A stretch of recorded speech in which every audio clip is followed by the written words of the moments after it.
Welcome to the Pirate Broadcast, where we interview interesting people doing interesting things, where you can expand your connections, your community. Kindness is cool and smiles are free. And let's get this party started. Good morning, good afternoon, good day. I wish you the very best in all your adventures. And today we have Damon on the Pirate. He's a pirate. He's going to come on and we're going to talk about a few things here and there. Welcome to the party. And Damon, good morning. How are you, my friend? I'm awesome, Russ. Thanks for having me. You know, it was so funny because we were chatting away as I often do. And it's just amazing to think that we have so many things. We were you're in Seattle, north of Seattle. And I spent years in Seattle and just enjoy the Northwest and everything about it. And I just have to believe that you guys had snow. Yeah, we had 10 inches of snow this last weekend.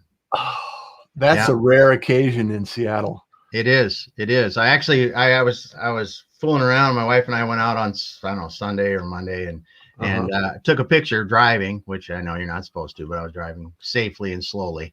And I looked back and I actually had one picture, a similar picture, driving through the same bit of trees that we have by our house 2 years ago when we had snow. So that's how infrequent it is for us to have snow. Yeah. But you're staying safe, you're staying sane, everything good. Oh yeah. It's good. You know, our business transitioned to virtual in 2019. So we were really prepared for COVID. So it was pretty easy for us. Yeah, I've been virtual since about 2010, so it's been pretty seamless transition. And I moved to Arizona in 2018, and so caring for mom and dad here and working virtually and building companies and it's really about what we can do with what we have. And I know that one of the things that you've been focusing in on and what I wanted to talk about today is how to generate and build an organization that you can transition out of. So you're not doing everything in the business, on the business 24/7. And a lot of us get caught up in this cycle of, I got to be there to make it successful. And I'm the only one that can do it. And really that's not completely accurate. So I want to kind of navigate through your thought process on how you assist people in thinking differently in this process and walk us through the logic and what we need to think about. Yeah. Really that's a great question, Russ, because when we get into business, we typically get into business because we're good at something. I'm a good plumber and I am tired of working for somebody and I see what you charge and I can make more money as a plumber. Right. So, or a contractor or a software programmer, it doesn't really matter. Right. Because we have a technical skill that we can do. We don't do business because we're good business people. Yeah. So that's a wonderful gift and it's a curse at the same time, because as you go along, I'm a great plumber and I can be a great plumber and I can go out, but there's only so many hours in the day that I can be a plumber and so much money I can charge, as I'm being a plumber. So I may want to hire an employee or two. Well, as I start to hire employees, now I've got a business. Now I've got employees to worry about. I've got to talk about managing, leading people and all the other things. And as you see this, you run into business owners with, sizable businesses. We run into them with $20 to $50 million in revenue. And you've got 3 or 4 owners that are all really integral to the business. And they're wherever they're at in their life. And they're like, man, I'm tired. I don't want to work like this anymore. But they've ingrained themselves in the business so well because they're really good technically or really good leadership. It doesn't really matter. Yeah. And they haven't understood how to create the value beyond themselves. And that's what you really have to do with a business, that you're creating an asset that you can sell or you can succeed to your children or whatever you want to do with it. Yeah. Well, it's a different mindset. It's a different approach to what the business is actually generating. Yeah. Now it's generating the business. And so how do people need to think or reflect on the transition and the stages that need to be in place to go from a worker employee mindset to a business mindset? What are some key elements that we need to consider? Yeah. So as the owner of a business, that if you want to create something that you can sell or succeed easily, you have to make sure that you, as the primary owner of that business, are not critical to the operation. Yeah, you got to make your strategic decisions. You might want to check what gets paid when, those kind of things, who gets paid to a certain extent, and those things. But really, you can't be critical to the operation, and it can't be locked in your brain. Because so looking at it, if you're going to succeed this to a family member or sell it to an outside party, if you leave, the brains, so to speak, of the business go, and that's the value of the business at the end of the day. Because business is valued based on the profits it generates. Simple as that. So building systems that allow other people, my mantra in 2020 was document and delegate. Yep. I knew for a fact that I was unable to, I do the pirate broadcast, and this is over 350 episodes, and, highlighting people like yourself that bring knowledge to the table and share this, can inspire somebody else. However, it's actually a test bed for the Pirate Syndicate. Now, the Pirate Syndicate is a media organization that I bring podcasters and producers together and content creators to help other people, other business owners generate content and produce, highlight their business. Yeah. And so I'm the face of the Pirate Broadcast, but not the Pirate Syndicate. And it's designed that way specifically so I don't have to be involved and engaged in the day-to-day operations of that process. Yeah. And that's a good choice. And so I could still promote it by being associated with it. However, as that grows and develops and builds, I don't necessarily have to be in position to operate that day to day. So. Yep. And that's the way to do it. You really have to think about it, because if I'm the business owner and I'm the super salesperson, right? I'm the only one that can close the big deals, or I have those intimate relationships with our largest customers. And that's another thing that it will kill a business value, or the transferability of it, is if Damon's got all the relationships and he's the one that generates all the revenue, you can't sell that, because what happens, and so it's all up here. yeah. You just gotta make sure that, and two, it'll help you as a business owner, because every business owner gets burnt out, slogged down. We max out at where we have been able to delegate and put systems in place like you're talking about, because we max out. And the better we're at delegating and letting other people help us do more and productively do more is how we generate more value for ourselves and for our businesses. And honestly, it's weird, but the best run businesses don't take a lot of the owner's time. Yeah, it's a full-time job yet, right? But it can be a full-time job from Mexico. It can be a full-time job. They're going to run out and they're going to do the big deals. They're going to do the things like that and meet with the major clients, but they're not making the decisions on a daily basis. They're not, a lot of that stuff gets done and delegated, and they understand through the systems that it's getting done right. It's absolutely true.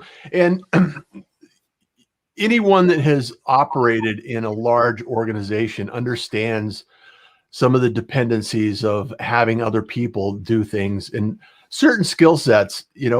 I would much rather have somebody that I can bring on board and have them improve the ideas that I started and just haven't been able to execute on, and just allow them the opportunity to take it to the next level, And it's really about growing teams and growing an organization that is motivated and inspired by a direction. Everybody needs to understand what the direction is, where you're going, what's going to happen when you get there, and the success that we can all have as an organization. So, and I think that's how I love to help inspire business owners, is because you shouldn't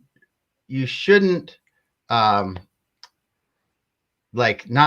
enjoy that next portion of your business, right? You got to get fired up about it, because what it is you're going to make the transition from being a doer, a technical leader, and those kind of things into a into a motivator and overall leader and a business leader, and showing people direction for their lives, which in turn will help your life overall if you do it right. And that's where it's really fun to coach a business owner through that process of, okay, yeah, it's not going to be done exactly like you did it, right? It never is.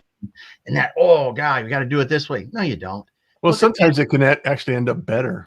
Oh yeah, exactly. Because you hire the bright people that have different ideas, and the diversity that you bring in to do that, you definitely get better solutions. And that's what you try to do as the leader then, and coaching these owners and myself too, as we do this, is, keep that open mind, keep trying to do things better and build value in your business while you're doing it. What's the one resource that a lot of business owners fail to implement or add to their business that is really key to the success long term? Is there a single resource or skill set that is often missed in your experience? Sales. With you call, and I universally incorporate sales and marketing. Inevitably, someone goes into business because they're good at something and they've got relationships, and they use those relationships to get their first bit of business, and they continue to develop those relationships. But oftentimes the sales in a business is limited by the owner's ability to develop those relationships. And if you bring in a sales team, or not a salesperson or two, and set some simple fundamental processes up, you can drive your sales a lot. I mean, there's a guy I know that I think is one of the best sales managers I've met, is Walter Crosby. He's has all the studies and stuff on that. And he says, if you just simply put in a sales process, you'll increase your sales by about over 10%. And I believe that. And I think if you put in salespeople, give them clear goals and let them go, they'll sell way better than you, because as the owner of the business, I'm worrying about finance, am I executing, and blah, blah, blah, blah, blah, all the down the road. Yeah. You have this much time in your day, put someone in that really is good at sales in there, and that will help your business the most. It's interesting that you should say that, because, when you say sales process, is that going back to the systems and the items that we have the opportunity to develop as a business? That's why franchising is so successful, I believe, because when you purchase a franchise, all of those systems are already developed. It's like a color by numbers, right? Yeah, it's a cookbook. They give you the recipes, they show you how to do it, the proven model. And the other thing with a franchise is they're doing a lot of the marketing for you. If I buy a Subway franchise, or I buy a Planet Fitness, or I don't even know if they're a franchise, sorry about that, but I buy a franchise, right? They're already marketing nationally for you. There's a brand, there's recognition there, which is, if you start your own business, you have to build that. And that's where you come back to, and now with the needs for the digital world and being present there and the way it is, there's a lot of businesses that are getting left in the dust by new entrants into the market, and by older entrants that are embracing the digital age. Well, before the show, we were talking about the idea that we can work from anywhere now. Yeah, we have an opportunity to we live in the most amazing time in history. Yeah, 10 years ago, doing a show like this was almost nearly impossible without a lot of engineering and a lot of tech and a lot of extra support. And so right now, developing a business out of some of the skills that you have, and being able to share those online and expand your borders beyond your 20-mile radius that you're going to be selling door to door is an amazing opportunity for a lot of business owners that have the opportunity to think outside the box. Yeah. So it's amazing. And even now, kids generating or graduating from college, right? When we graduated from college, or if we graduated from college and went into the workforce, they don't have the options they do now, because you look at the gig economy and the way someone, if I'm good at SEO or cybersecurity, I'm amazed at cybersecurity. James Grandoff is a guy that I'm actually connected with on LinkedIn and talk to once in a while. The guy's like 20 some years old, and you look at his history, right?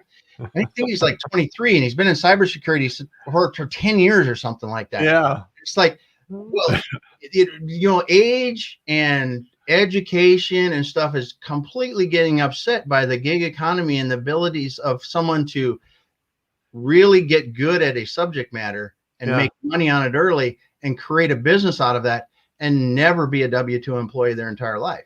Yeah. And it's amazing. Hey, I want to say hi to a couple of friends in the pirate community. Andrew says, Super Damon in the house. Hey, Andrew. Russ Hedge. Good morning, Russ, from right just south of you in Oregon. Good morning, Damon. Great advice. Thank you.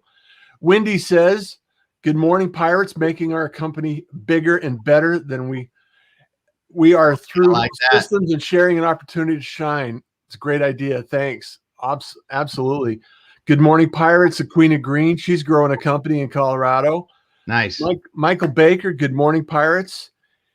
It's to be of service to others, to be a servant leader. Absolutely, positively. And Michael Baker says, human potential is limitless. Build upon your relationships. Know who you are dealing with and best suited for perform the task you're reaching your goals.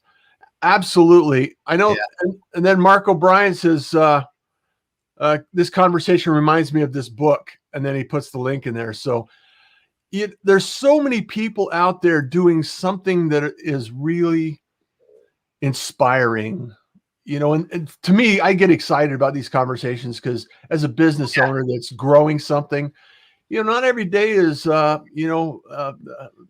rainbows and unicorns. I got to tell you, Yeah. It's like, holy crap. Also get a field full of piles here. Yeah. It's like, when's it going to turn around and generate some unicorns here? Exactly. And so building systems is something that I'm very familiar with. I've done it in corporate for years and in and out of organizations. And that's a comfortable spot for me. Some of the sales process, not as much. So learning those skills and improving those skills, or finding someone that you can actually depend on and rely on to grow those skills is important. So yeah, it is, and oftentimes sales is if you have a process, you execute that process. Yeah. Simple as that. And a lot of times it's, who you should talk to. Yeah. Are you talking to them? Yeah. That's simple. Yeah. It's not easy because how many times are you talking to them? Yeah. How many times are you talking to them? How are you talking to them? What are you saying? Those kind of things. And the how are you talking to them? What you're saying is a refinement process. Cause everything you start out with, I send this email to this person or a connection request or whatever it is. And if it doesn't get the response you want, well, how do you change that? How do you try to get it? Do you interact differently? All those things. But it is someone, Jason Kaywood's a guy that does sales training. And he was talking the other day we were talking and he said, it's the actions are more important because the right actions will drive the right results. And I think that's true. And in sales, like anything else, And most people in business, Jeffrey Graham taught me this, is that most people don't look at sales like they do the rest of their business, right? So you're a whatever, I'm a manufacturer and I got a piece of equipment. I'm measuring efficiency and quality output and all this kind of stuff. And then I've got my sales people out there doing, multi-million-dollar deals, and I don't even monitor their pipeline. I don't even know what's coming in other than a casual conversation at a sales meeting.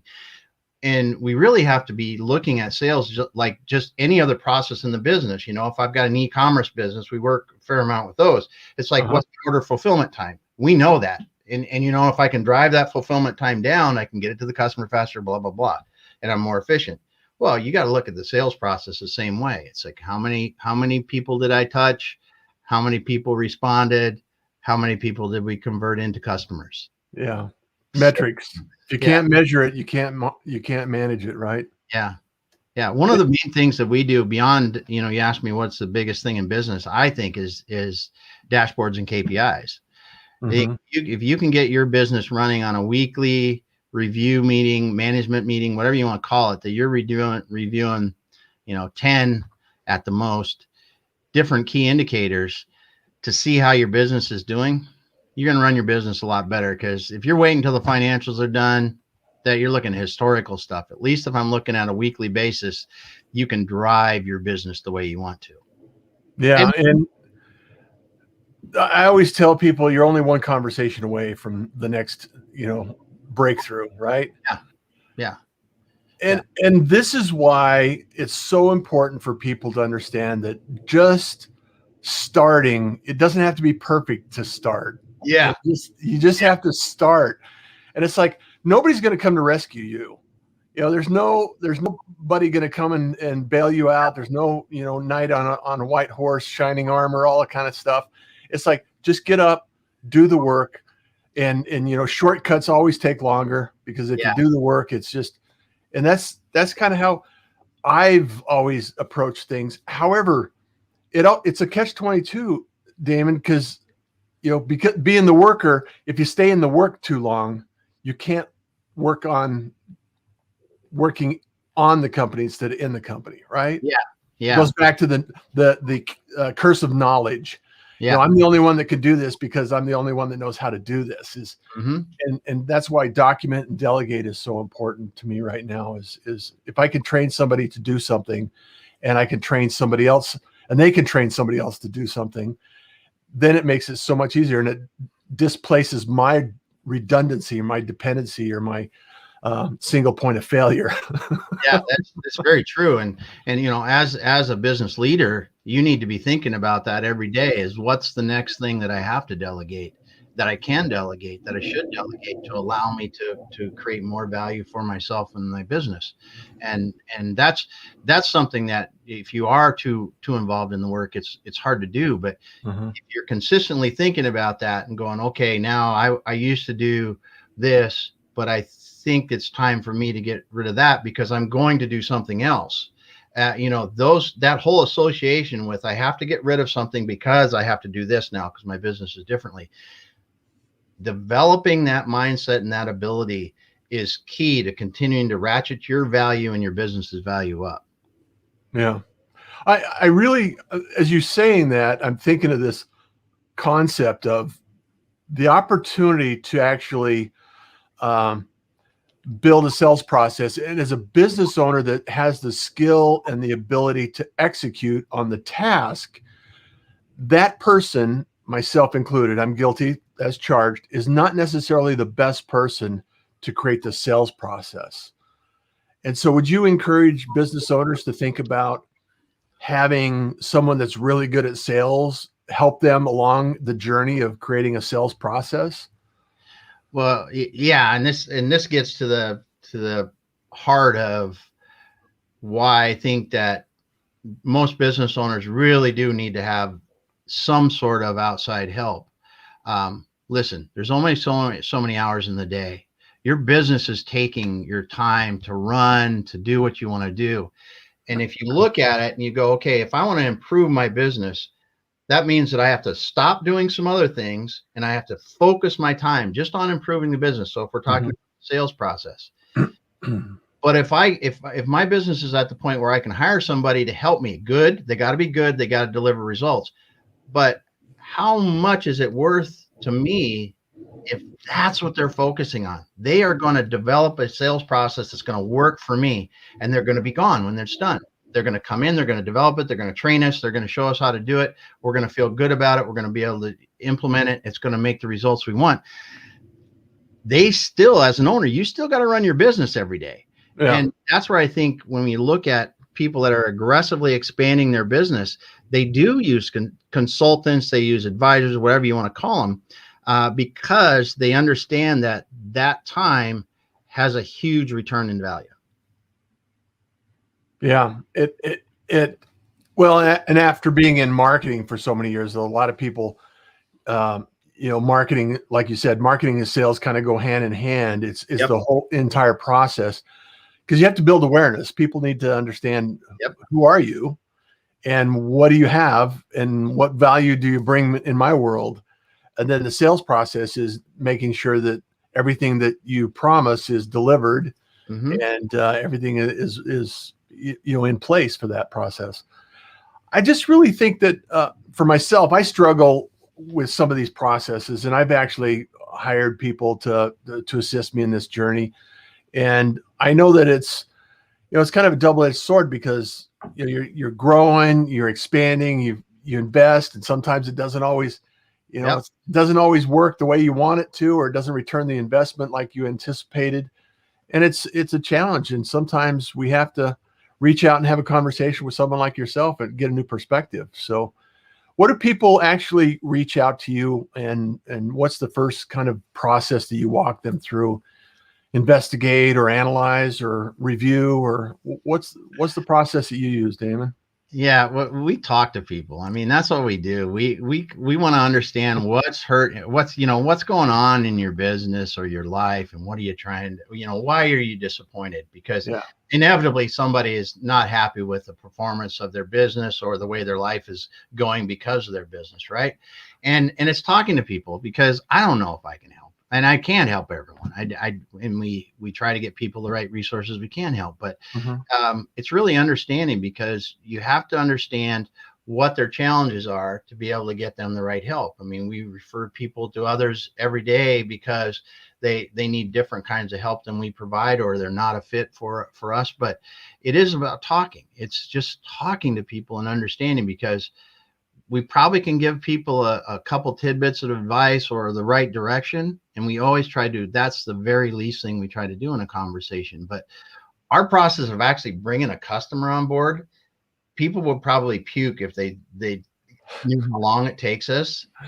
Because I mean, it's like, for us, honestly, it's at the low end, it's probably 6 or 8 hours of conversations. And then reviewing information and talking to somebody and figuring out what's going on, and figuring out really too that, because I have limited time, just like everybody, our team has limited time. We have to understand too, along the process is, okay, the business is a fit for us. The opportunity is a fit for us.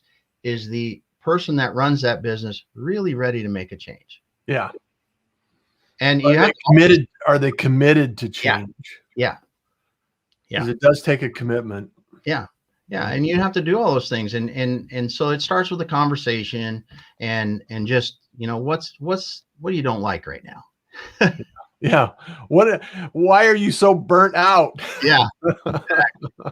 Exactly. Sherry Lawley in the house. New set of eyes that can use experience path forward. Great chat with Damon. Sherry, I just adore you, and thank you so much for being here. Thank you. Slap Tags Designs is on.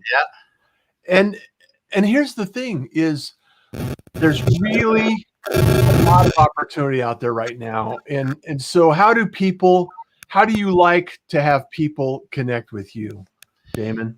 I really, they can reach out to me. They can email me, damon@exityourway.us, or find me on LinkedIn. Hell, I'm the only person with my name in the world. So if you're going to find me, you can find me.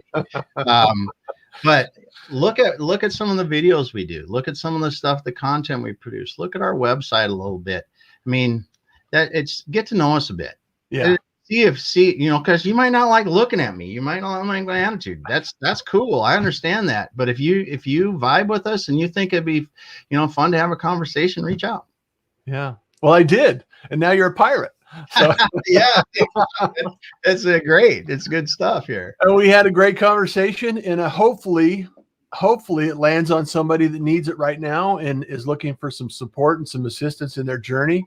And as you know, I'm always willing to help and assist and support people out there doing some great things. And so reach out to Damon, make the connection, start the conversation, because that's what it's all about. You're just one conversation away, and go out and make it matter today. So thank you, Damon, for being here. I really appreciate you and the efforts and the time and energy that you brought to the table today. So thank you.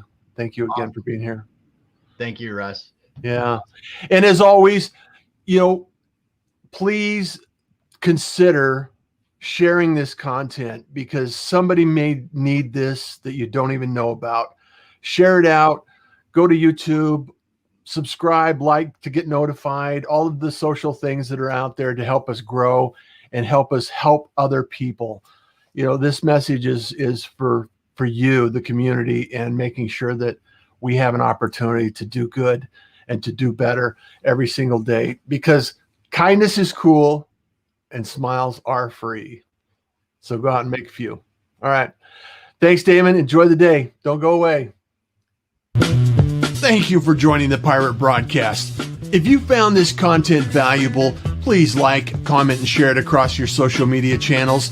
I would love the opportunity to help others grow in their business. The Pirate Syndicate is a platform where you show up, we produce the show. It's that easy. If you want to be seen, be heard, and be talked about, join the